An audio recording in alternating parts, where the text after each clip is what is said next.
April 20వ తేదీ మా జాతీయ నాయకుడు చంద్రబాబు నాయుడు గారి పుట్టినరోజు, జన్మదినం రోజు పొదలకూరులో గేట్ సెంటర్కి వస్తున్నాడు. పొదలకూరు హెడ్ క్వార్టర్స్లో గేట్ సెంటర్లో 3 గంటలకి భారీ బహిరంగ సభ. దానికి ఇట్లు పార్లమెంట్ క్యాండిడేట్ వరప్రసాద్ గారు వస్తారు, నేను వస్తాను, మా వాళ్ళందరూ వస్తారు. అయితే మా అదృష్టం ఏంటంటే ఆయన ముఖ్యమంత్రి ఉన్నప్పుడు నేను ఓడిపోయినా, నేను ఎమ్మెల్సీ అయినా, ఎమ్మెల్సీని చేసి నేను అడిగినవన్నీ చేశాడు.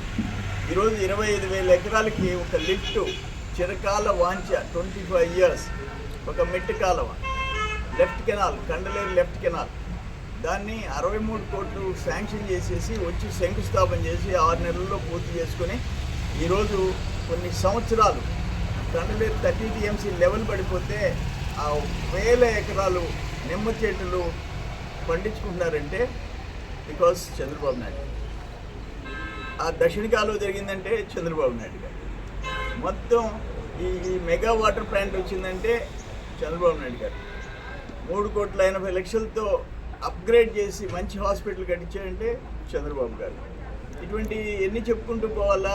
ITI కాలేజ్ 3 కోట్ల చిల్లర, అగ్రికల్చర్ 3 కోట్ల చిల్లర, లెమన్ గార్డెన్స్ 24, లెమన్ మార్కెట్ 24 షాపులు, check dams, what not everything. ప్యాకేజెస్లో ఇరిగేషన్ వర్క్స్, ఇక్కడ రోడ్స్ ప్యాకేజ్, AIB వాటిల్లో ఏషియన్ ఇన్ఫ్రాస్ట్రక్చర్ ఇన్వెస్ట్మెంట్ బ్యాంక్, ఇవన్నీ తెచ్చాము. అంటే బాబు గారు అటువంటి పొదలకూరు మండలానికి పునర్జన్మనిచ్చిన రైతులకి, పేదోళ్ళకి, తోటలకి, పొలాలకి ఆ చంద్రబాబు నాయుడు గారు ఆ జన్మదినం రోజు పొదలకూరుకి రావటం, ఆయన జన్మదినం మా అందరికీ నిజంగా అదృష్టం. అందుకని ఆయన్ని పొదలకూరు ప్రజలు ఆయన్ని మర్చిపోకూడదు, నన్ను మర్చిపోకూడదు.